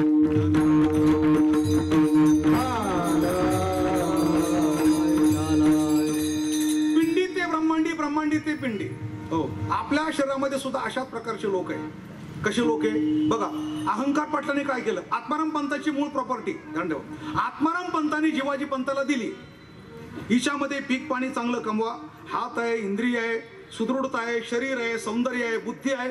36 तत्वाचा हा समूह आहे. एकंदर 36 तत्वाचा. इतका वेळ नाही मला विस्तार करायला. हो, पण अशी प्रॉपर्टी आम्ही तुम्हाला दिली. कमवा, पुण्य कमवा, ज्ञान कमवा, बंधमुक्त मुक्त व्हा. हो, स्वर्ग कमवा. काय तुम्हाला कमवता येईल ते कमवा. कोणी दिली प्रॉपर्टी? आत्माराम पंतांनी. पण जशी जिवाजी पंताच्या हातून गेली बरं का, जिवाजी पंताच्या हातून ही प्रॉपर्टी हळूहळू या लोकांनी काढून घेतली. कोणी? अहंकार आणि त्याची पिलावळीने. तसं आत्माराम पंतांचं पत्र आलं. ते पत्र मी जपून ठेवलंय, तुम्हाला वाचून दाखवतोय बरं का. हो, अगदी कान देऊन ऐका. आत्माराम पंतांनी जिवाजी पंतांना पत्र कसं लिहिलं. चिरंजीव जिवाजी पंत ठाणेदार, वास्तव्य देहपूर, यासी आत्माराम पंत यांचा आशीर्वाद. पत्रास कारण तुम्हा सनद 100 वर्षाची देऊन देहगावी रवाना केले. कलम तपसील गावाची आबादी करावी, कामक्रोध हे रयत यांचे ऐकू नये, सदा स्वधर्मी भजनी पूजनी आदर करणे ही कलमे कबूल करून आपणास देहगावी रवाना केले. तुम्ही त्यास न अनुसरून वाईट वागणुकीचा रस्ता काढला तो तुम्हास परिणामी बाधक होईल. सावध राहणे, एका जनार्दना शरण जाणे हे आशीर्वाद पत्र. ऐकलं का पत्र तुम्हाला? आता हे एक पत्र आहे, असे 12 पत्र आहे सगळे. अलग लक्षामध्ये वाचा जरा, अवश्य वाचा. नाथमानाचा गाथा घ्या वाचा. ते दिवस आले आता. मोबाईलमध्ये सुद्धा तो गाथा तुम्हाला बसवता येतो. अगदी नुसतं मोबाईलमध्ये नुसतं ग्रंथ संपदा की आला नाथमानाचा गाथा, तर त्याचं बटन दाबलं. कोणता अभंग पाहिजे, काय सुविधा आहे हो, किती मोठी सुविधा आहे. या दुसरं पत्र मी वाचून दाखवत नाही, पहिल्या पत्राचा मजकूर सांगतो फक्त. चिरंजीव जिवाजी पंत ठाणेदार. ठाणेदार म्हणजे ठाणेकर, म्हणजे मी ठाणेकर असं म्हणू का. ठाणेदार म्हणजे तुमचं हे ठाणं, शरीर नावाचं ठाणं. याच्यात तुम्हाला कशा कर दिलंय, म्हणजे भजनी पूजनी आदर करणे, चांगल्या प्रकारची राबणूक करा. अलग लक्षात. याच्यामध्ये जे वाईट लोक आहे यांच्या नादाला लागू नका असं आत्माराम पंतांनी पत्र लिहिलं. पण जिवाजी पंताचं नेमकं काय झालं माहिती का. आत्माराम पंतांनी जेव्हापासून हे ताब्यात घेतलं, कसं घेतलं ताब्यात, आता गरुड कसं ताब्यात गेला अहंकाराच्या. माणूस क्षणात का होते पण अहंकारा ताब्यात जातो. मी केलं, मी नसतो तर तुम्ही केलंच नसतं. मी होतो म्हणून सप्ताह उभा राहिला. मी बाजूला मग करून दाखव कसं काय दाखवतो. हा जो मी आहे तो इथं कुणाचाच मी चालत नाही. कुणाचा ब्रह्मदेवाचा सुद्धा मी चालत नाही आणि इंद्राचा सुद्धा चालत नाही. मी म्हटलं की अहंकाराला. म्हणून अशा अहंकाराने ही बॉडी ज्याला ताब्यात घेतली तेव्हा ती जिवाजी पंतांच्या हातून गेल्यामुळे मग अहंकाराने काय केलं माहिती का, आपल्या मर्जीतले माणसं आणून ठेवले. त्याच्या मर्जीतले माणसं ऐका कोण कोण येते. मनाजी पंत एक ताला. परत दुसरे मी तुम्ही फार मोठी लिस्ट आहे ती बरं का. दंबाजी शेटे, कामाजी महाजन, मणिराम देशमुख, ममताई देशपांडेन, कुतरकाजी खिदमतदार, लोभाजी मेहत्रे आणि क्रोधाजी नाईकवाडी ऐसे हरामजादे फार आहे. विचार करतो एवढा मोठा खजाना आमचे कीर्तनकार कधी बाहेर काढणार आणि या अतृप्त माणसांना कधी देणार असं मला वाटायला. आता ठीक आहे, मला ते व्यसन आहे म्हणून पंडितांनी मला याच्यावर 7 दिवस दिले होते. 5000 लोकांमध्ये मी रोज बोलत होतो. रोज 1.5 तास याच्यावर प्रवचन करत होतो वेरूळला. 7 दिवस माझंही समाधान झालं, श्रोत्यांचं पण समाधान झालं. पण खऱ्या अर्थाने आता हा खजाना काढायची वेळ आलेली आहे. जसं आपण मागे म्हणतो ना, पद्मनाभ मंदिराचे 6 दरवाजे बंद होते. तर 2 उघडले. तर 2 उघडल्यानंतर इतकं सोनं, इतके नाणे शिक्के निघाले जुन्या काळच्या राजाने ठेवलेले. अजून 4 उघडायचे बाकी असं ते म्हणत होते. आता कुठे गेले ते मला माहिती नाही. उघडले अजून उघडायचे 4 बाकी येते. ते बाकीचं विचारू नका. पण आमचे जे गाथे जे बंदिस्त आहे आता सध्या, नाथ महाराजांचा गाथा असा बंदिस्त आहे, नामदेवरायांचा बंदिस्त आहे, ज्ञानोबारायांचा बंदिस्त आहे, निळोबारायांचा बंदिस्त आहे, तुकोबारायांचा गाथा आत्ताशी आपण फोडलेला आहे आणि 25% सुद्धा अभंग अजून समाजासमोर आलेले नाही. अरे एवढे जर गाथे सगळे समाजासमोर आले आणि सगळे माणसं जर ज्ञानाचे सम्राट झाले, या जगावर कोणी आक्रमण करू शकणार नाही. सगळे सुखाचे सम्राट. विठाला विठाला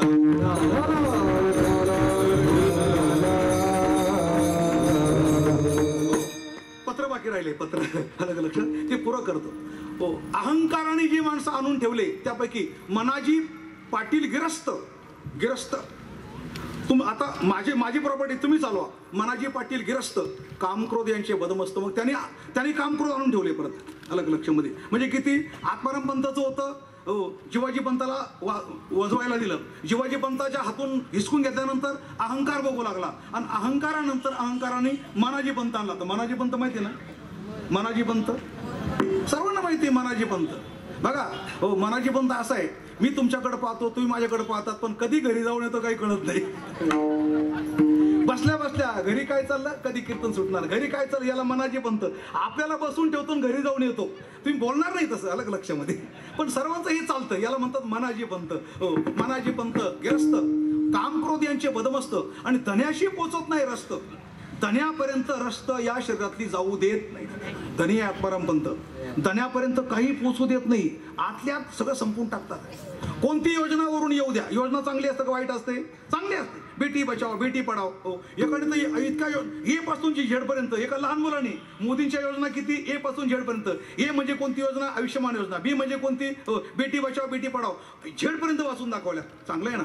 ए पासून तर झेड पर्यंत योजना. पूर्वी कसं होतं, ए पासून तर झेड पर्यंत भ्रष्टाचार, बरोबर. ए म्हणजे आदर्श घोटाळा, बी म्हणजे बोफोर्स घोटाळा, सी सी म्हणजे कोयला घोटाळा, डी म्हणजे दामाद घोटाळा, ई म्हणजे इलेक्ट्रिक घोटाळा, एफ म्हणजे फौजी घोटाळा. तर मला सांगायला दम लागतो एवढा मी सांगितलं.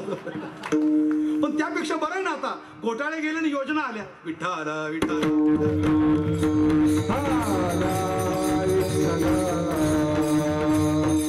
धन्याशी पोचत नाही रस्तं, धन्यापर्यंत काही जाऊ देत नाही, आत्मारामपंतापर्यंत. हो, आणि मध्येच मस्त लुटी तिके जय बाबा. पण ध्यानात ठेवा, याच्या आतमध्ये काही चांगले माणसं पण असतात, त्यांना वाईट वाटतं. हो, अटल बिहारीला वाईट वाटतं, हे क्या चल रहा है. हो, जयप्रकाश नारायणला वाटतं, अरे काय चाललंय आमच्या देशामध्ये. रात्री 1:45 वाजता उठवतात, यू आर अंडर अरेस्ट. हो, जयप्रकाश आणीबाणी म्हणजे काय लक्षामध्ये. रात्री 1:45 वाजता 70 माणसाच्या म्हाताऱ्या माणसाला झोपेतून उठवलं, तुम्हाला अटक झाली म्हणून साठी. काय अत्याचार केले हो या लोकांनी. आणि त्याप्रमाणे वाईट वाटतं. याच्यामध्ये पण चांगली माणसं आहे. ऐका, त्यांची नावं सांगतो, मला चांगल्या माणसाची नावं सांगतो. बुधाई पाटलीन आवाजारा, देती टाकडा तुकडा सारा चोरा.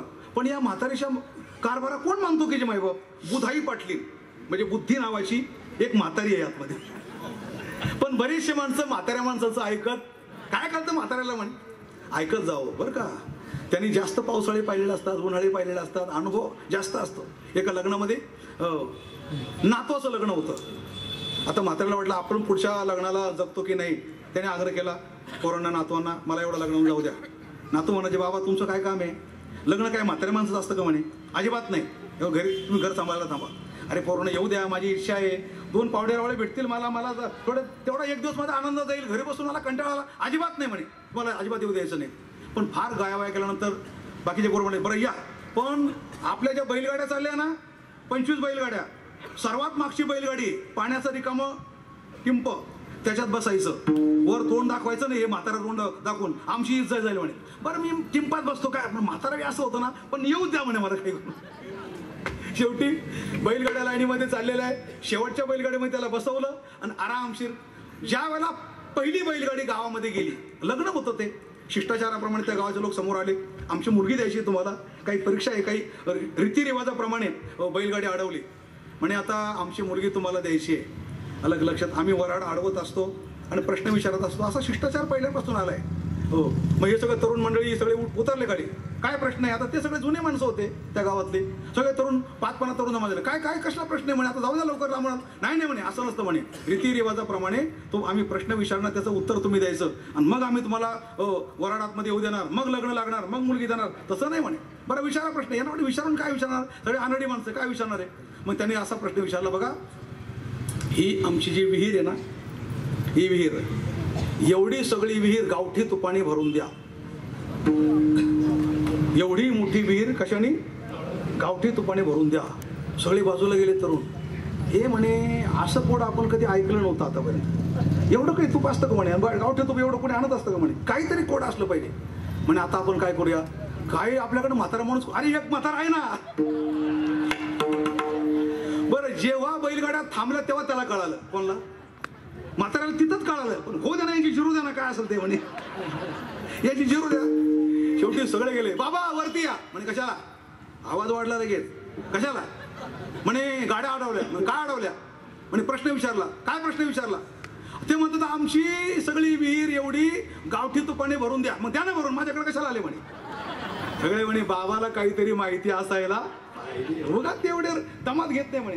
बाबा तुमच्या पाया पडतो. काय पाया पडतो म्हणे, दम कोंडला माझा इथं, टिंबामध्ये बसवलं मला, कुठून प्रवास झाला, काय अक्कल आहे का तुम्हाला म्हणे. माफी मागतो पण एवढं काय पुढे आम्हाला कळतंय, चला पुढं काढा गाडी. हो म्हणे, असं नाही, तो बँड इकडे बोलवा. अहो दमात घ्यायचं असतं ते सगळं. आणला बँड पुढं, वाजवीत बाबा पुढं गाडीमध्ये बसलेले. आणि बाबाची मिरवणूक आल्यावर ते गावचे लोक म्हणे, हे मात्र काहीतरी उत्तर देणार म्हणे. आली गाडी तिथं, बोला काय प्रश्न आहे तुमचा. म्हणे बाबा काय नाही, ही आमची जी विहीर आहे ना, ही मोठी विहीर, ही गावठी तुपाणी भरून द्या. अरे तूप घेऊन आलोय, कधीच घेऊन आलोय म्हणे तो, फक्त तुमची विहीर धुवून पालती घालून ठेवा आणि मग तुम्ही आम्ही देतो.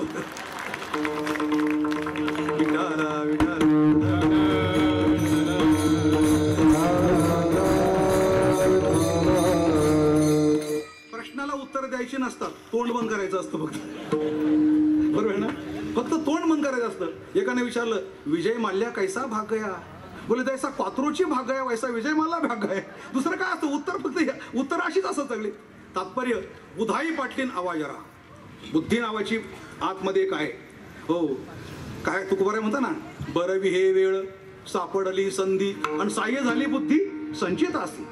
बुद्धीने एक बुद्धी आपल्या जीवनामध्ये अशी आहे की जिच्यामुळे आपण बिरबल, कालिदास, नाना फडणवीस, जगामध्ये किती व्यासासारखे नमोस्तुते व्यास विशाल बुद्धे माऊली म्हणतात, बुद्धीचे वैभव अन्य नाही. अहो, बुद्धिवंताच्या बाबतीमध्ये भारताचा आजही अग्रक्रम आहे.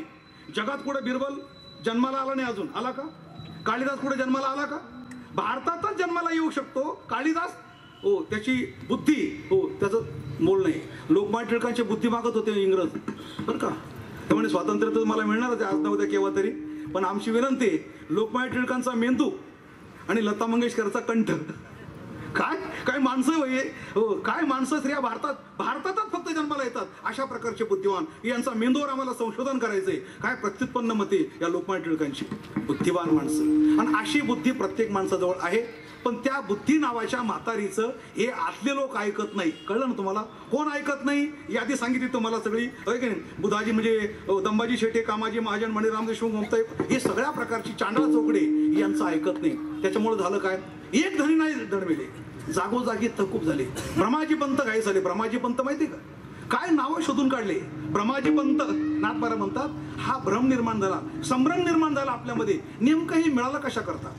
आणि असा संभ्रम निर्माण करणारा, जीवनामध्ये अंधार निर्माण करणारा जो कोणी सर्वांचा जनक आहे, त्या जनकाचं नाव आहे अहंकार. अनेक प्रकारची पाप करून घेतो. आत्महत्या कशी मी काहीच लिहू शकत नाही, वेळ संपलाय आपला. तर तुकाराम महाराज म्हणतात, आतमध्ये बसून गुरगुर करतो. गुरगुर तुका म्हणे गुरगुरी आणि माथा थोरी धरून. एक चरणाचा विस्तृत, 3 चरणाचा शब्दशः असा भावार्थ संपला. आपल्याला एक 5-7 मिनिटात कीर्तन संपवायचं आहे. एकदा सर्वांनी मोठ्या प्रेमाने मुखाने नामस्मरण, हाताने टाळी वाजून भगवंताचे नामस्मरण.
अतिशय सुंदर नियोजन आहे ना. अकल्प आयुष्य व्हावे तया कुळा. आणि तिसऱ्या चरणात काय म्हटले? अहंकाराचा वारा न लागो राजसा, माझी या विष्णुदासा भाविका असती. सत्य परिस्थिती महाराज. अहंकार तुम्ही घ्या असं जेव्हा झालं तेव्हा महात्मा गांधी आधी म्हटले होते, देशाचे तुकडे होतील तर माझ्या प्रेतावर होतील. म्हणजे जोपर्यंत मी जिवंत आहे तोपर्यंत देशाचे तुकडे होऊ देणार नाही. पण ज्यावेळेला चीना पुढे आला पंतप्रधान होण्याकरता, तेव्हा स्वाभाविकच आहे, अखंड भारताचा पंतप्रधान जिनाला करायचं. मग आपण काय? मग आपण कोण आहे? अलग लक्षामध्ये. पंतप्रधान तर मी होणार. या मीमुळे जिनाला अलग देणं परवडेल, पण अखंड भारताचा पंतप्रधान जिनाला होऊ द्यायचं नाही. ठीक आहे, माझ्या स्वतःच्या व्यक्तिमत्वासाठी देशाचे तुकडे झाले तरी चालेल. मग पंडित जवाहरलाल देशाचे पंतप्रधान झाले. जिना पाकिस्तानचा राष्ट्रपती झाला. पण त्याच्या आधीच एक वाक्य आहे, अरे जिनाला पंतप्रधान तर काय, पण माझ्या ऑफिसमध्ये त्याला चपराशी म्हणून सुद्धा मी त्याला उभं करणार नाही. अलग लक्षामध्ये. मग हो द्या तुकडे देशाचे, हो द्या, झाले तर हरकत नाही. मग देशाचे तुकडे परिस्थितीनुसार झाले का अहंकारामुळे झाले? अहंकार आहे. अहंकार देशाचे तुकडे करतो, त्यांना ठेवा. एक एक माणसाचा अहंकार, दुर्योधनाचा अहंकार, तेवढं काय आपला थोडी वेळ आहे. पण झाले तुकडे, हरकत नाही.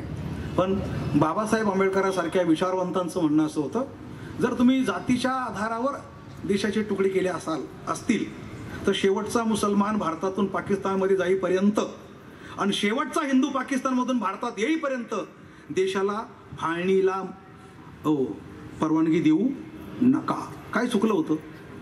आणि ते जर त्यावेळेला झालं असतं, संपूर्ण मुसलमान तुम्ही केलीत ना फाळणी, मुसलमान बहुल भाग तिकडं, मग जाऊ द्या ना, इकडचे सगळे तिकडं आणि तिकडचे हिंदू सगळे इकडं. पण तसं झालं नाही. इथले मुसलमान इथंच राहिले आणि तिकडचे हिंदू तिकडंच राहिले. फाळणी करणारं पण रॅडक्लिफ त्याचं नाव, इंग्रज. फार कमी वेळेमध्ये त्यांनी केलं बरं का सगळं. पण करणारे ही जात कशी बघा. जो हिंदू बहुल भाग होता तो ठेवला पाकिस्तानमध्ये आणि जो मुस्लिम बहुल भाग होता तो ठेवला भारतामध्ये. अशी रेषा आखली. आता लाहोर, तिथं हिंदू बरेच होते. लाहोर म्हणजे काय हो? लाहोर लव कुश, हिंदू कुश पर्वत तिकडंच आहे. आणि लव कुश म्हणजे आपल्या सूर्यवंशातल्या राजाची ती परंपरा आहे. प्रभू रामचंद्राच्या पुत्राचं नाव आहे लव नावाने लाहोर, ते गेलं तिकडं. आणि गुरुदासपूर जो भाग होता ना पंजाबमधला, मुसलमान जास्त होते, तो आपल्याकडे ठेवला. म्हणजे यांची कायम लढत होत राहणार, कायम यांची भांडणं होत राहणार आणि कायम केव्हा तरी भांडून मरतील आणि पुन्हा आम्ही यांच्यावर राज्य करू, अशा हेतूने रॅडक्लिफने ती फाळणी तयार केली. आणि म्हणून तेव्हापासून पाकिस्तानमध्ये जे 23% हिंदू होते आपले राहिलेले, 23%, इकडे मुसलमान टक्के होते 7%, फक्त 7% मुसलमान इथं राहिले, 23% हिंदू तिकडे राहिले. आता इथं जे 7 होते ते 7चे जवळ 20च्या पुढे गेले, आता 27च्या पुढे गेले. कारण का? त्यांनी आल्यापासून जो सपाटा चालू केला, हम 5 हमारे 25. आणि आपलं कसं आहे, आपलं कसं आहे, फार तर हम 2 हमारे 2. आता 2 पण नाही, शिक्षित माणसं म्हणतात 1 मुलगी का मुलगी, पण एकच, जास्त नको. आता हम 2 हमारे 2 कुठं, हम 5 हमारे 25 कुठं. लग्न करायचं, बायको करायची, 3-4 पोरं झाली की तलाक म्हणून सोडून द्यायची. परत दुसरी करायची, 2-4 पोरं झाली की तलाक म्हणून सोडून द्यायची. 3-3, 4-4 बायका आणि 50-50 पोरं. हे इथलं.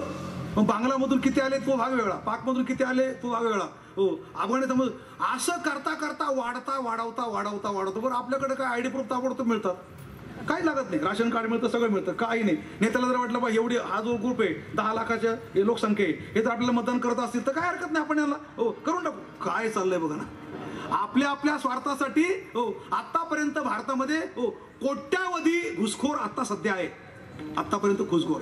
हे झालं इकडचं. तिकडं काय झालं, 23% हिंदू जर होते पाकिस्तानमध्ये, मग आता 50% व्हायला पाहिजे होते. फक्त 1.25% शिल्लक राहिले. काहीतरी 95 लाखाच्या आसपास हिंदू आतापर्यंत आहेत. जीव मुठे धरून त्यांना कोणत्याही प्रकारचं स्वातंत्र्य नाही पाकिस्तानमध्ये, जगतात फक्त. मंदिरं उजव झाले, मुलींवर बलात्कार होतात, धर्मांतर होतात सारखं कसं तरी. पण त्यांना सुद्धा ज्यावेळेला असं वाटायला लागलं की अरे आपला एक माणूस ज्याला पाकिस्तानमध्ये, ज्याला जगात मान मिळतो, अमेरिकेत गेला तरी सगळे राष्ट्रपती बाजूला उभे राहतात आणि या माणसाला मान देतात. इराणमध्ये मान मिळतो, इराकमध्ये मान मिळतो, चीनमध्ये मिळतो, रशियामध्ये मिळतो, तोच माणूस आमच्यासाठी काहीतरी करील असं पाकिस्तानमधल्या हिंदूंना वाटायला लागलं तर गैर काही नाही, बरोबर ना. आमची इथून नरकातून सुटका होईल म्हणूनसाठी लव जिहाद तर महाभयंकर प्रकार आहे. लव जिहाद सिनेमा म्हणजे काय, लव जिहादची तालीम आहे. पूर्व पिटिका. सिनेमामधून लव जिहाद जन्माला येतो, कारण खान जेवढे तेवढे सगळ्यांच्या बायका हिंदू आहे. अलग सिनेमातली कोणती जोडी पण पहा, हिरो मुसलमान आणि हिरोईन हिंदू, अशा जोड्या सगळ्या लावलेल्या आहेत. आणि तिथून पुढे लव जिहादला कितीतरी लक्षावधी मुली आतापर्यंत लव जिहादच्या जाळ्यामध्ये अडकून आणि पाकिस्तानमध्ये जाऊन पडल्या, नरक यातना भोगतायत. तेवढी फक्त ती उजमा, सुषमा स्वराज गृहमंत्री असताना ती परत आली, तेवढी उजमा. सुषमा स्वराजनी फोन केला, आमची एक मुलगी वादग्रस्त, तुम्ही पळून नेली तिला, तिची इच्छा नसताना आणून घाला, चांगले संबंध येतोपर्यंत. आणि खरंच चांगले संबंध होते. उजमा ज्या वेळेला तिला माना सन्मानाने भारतामध्ये सोडलं आणि भारताच्या सीमेत पाय टाकल्यानंतर तिने भारताच्या भूमीवर डोकं ठेवलं, सांगितलं ही आहे माझी भारत भूमी, याला मी स्वर्ग म्हणते, आणि ज्याला नरकात जायचंय त्याने खुशाल पाकिस्तान नावाच्या नरकामध्ये जावं. खरं तो नरक आहे महाराज. आत्ता सध्या खायची पण पंचायत या ठिकाणी. मी तुम्हाला प्रामाणिकपणाने विचारतो, जर पाकिस्तानमध्ये 23% हिंदू संपले, एक तर त्यांना मारून टाकलं, काही पळून आले, काही धर्मांतरित केले, ही वस्तुस्थिती खरी आहे. आणि जे जिवंत आहे ते नरक यातना भोगतायत. आणि इथं हे जे आहे आता 727 कोटी झाले, ते बाहेरच्यांना आमंत्रित करतच राहतात. येऊ द्या, बांगलामधून येऊ द्या, रोहिंगे येऊ द्या, पाकिस्तानमधून येऊ द्या, आम्ही त्यांना नागरिक करून घेऊ. अशी जर समस्या भारताची आणखीन 50 वर्ष राहिली तर जे इराणचं झालं ते आपलं झाल्याशिवाय. इराण नावाचं राष्ट्र ते आता इराण आहे, पूर्वी ते पारस नावाचं राष्ट्र होतं. पारस तिथं पारशी लोक राहत होते, 100% पारशी होते. फक्त तिथं 5% मुसलमान घुसले आतमध्ये, त्याने आपले वाढवले, मग 10% झाले, तरी पारशी 90% होते. हो, आणखीन 50 वर्षात हे 20% झाले. हो, नंतर पारशी 80% राहिले, नंतर हे 30% झाले, पारशी 70% राहिले, नंतर हे 40% राहिले. असं करता ज्यावेळेला 50% हो आणि मुसलमान झाले, हो, तेव्हा त्याने दबाव आणला, आता हे इस्लाम राष्ट्र घोषित करा. बघा, ते कमी असतात तोपर्यंत अल्पसंख्याक, आणि वाढले हो की लगेच इस्लाम राष्ट्र घोषित करा. ही भारताची परिस्थिती. आता ते राहिलेले 50% जे पारशी होते ना, हो, 10% त्यांनी मारले, 10% धर्मांतरित केले आणि बाकीचे पळून लावले. शिल्लक राहिलेले पारशी बोटीने वगैरे गुजरात खान मुंबईला पळून आले, तेवढेच फक्त शिल्लक राहिले. आता इराणमध्ये म्हणजे पारसमध्ये पारशी कोणी शिल्लक राहिलेला नाही, ते झालं इराण. आता फक्त इतिहास राहिला, एक था इराण, एक था पारस. आता राहिले. भारताचं काय? जर भारत आपण असे डोळे झाकून बसलो, पाकिस्तानमध्ये हिंदू संपले, भारतातले मुसलमान वाढत चालले, हो, तर आणखीन या शतकामध्ये हो एक था हिंदुस्तान अशी वेळ यायला फार कालावधी लागणार नाही. मला असं म्हणायचंय, हो, अरे राम मंदिर होणारच होतं, ते झालं, हो, त्याच्यात आम्ही एवढे खुश नाही. 370 कलम रद्द केला, आनंदाची गोष्ट आहे. पण सर्वात म्हणजे इथं जे घुसखोर बसलेले 10 कोटीच्या आसपास, त्यांच्याकरता जो कायदा निर्माण केला, नागरिक संशोधन बिल, हा सर्वात महत्वाचा कायदा आहे आणि याला सर्वांनी पाठिंबा द्यायला पाहिजे. कारण तो तुमच्या आमच्या सर्वांच्या अस्तित्वाचा प्रश्न आहे. अलग लक्षात, तो कायदा जर राबवला, हो, त्याच्याकरता कोणत्याही मुसलमानाला इथून जा म्हणायची गरज नाही. कारण हे 2 माणसं आहे ना, हो, कोणत्या देवाने घडले मला माहिती नाही, कळले ना पण तुम्हाला, कोणत्या देवाने घडले, त्याचं डोकं काय चालतं काय माहिती नाही. ही सत्य करून कायदा तयार केलाय. हो, पाकिस्तानमध्ये शीख इथं येऊ शकतात, पाकिस्तानमध्ये पारशी इथं येऊ शकतात, अमेरिकेतले हिंदू भारतात येऊ शकतात, हो, रशियामध्ये हिंदू येऊ शकतात. फक्त हो कडक कायदा असा आहे, जगातला कोणताही मुसलमान भारतात आता येऊ शकणार नाही, हा तो कायदा आहे. अलग लक्षामध्ये. कारण का? आमचे हिंदू तिथं अल्पसंख्याक आहे, आमचे हिंदू जगामध्ये अल्पसंख्याक आहे. तुम्ही काही जगात कुठं अल्पसंख्याक नाही. तुम्हाला भरपूर देश आहे, तुम्हाला अफगाणिस्तान आहे, तुम्हाला पाकिस्तान आहे, तुम्हाला बांगलादेश आहे, तुम्हाला इराण आहे, तुम्हाला इराक आहे. आमच्या हिंदूंना फक्त हिंदुस्थानच आहे. एवढा विचार करणारा जो माणूस या जगात जन्माला आला, त्याचं नाव आहे नरेंद्र मोदी. अलग लक्षामध्ये. शेवटच्या 10 मिनिटात हे मी सांगत असतो, हो, हे एवढ्या करता सांगतो की आपल्याला हे कळालं पाहिजे, हो, हे काही राजकारण नाही. अलग लक्षामध्ये प्रत्येक हिंदूचं हे कर्तव्य आहे, हो, वस्तुस्थिती समाजासमोर मांडणे. एवढं बोलून माझी सेवा समाप्त करताना, हो, तुमचे 5 मिनिट घेतले त्याबद्दल तुमची क्षमा मागतो.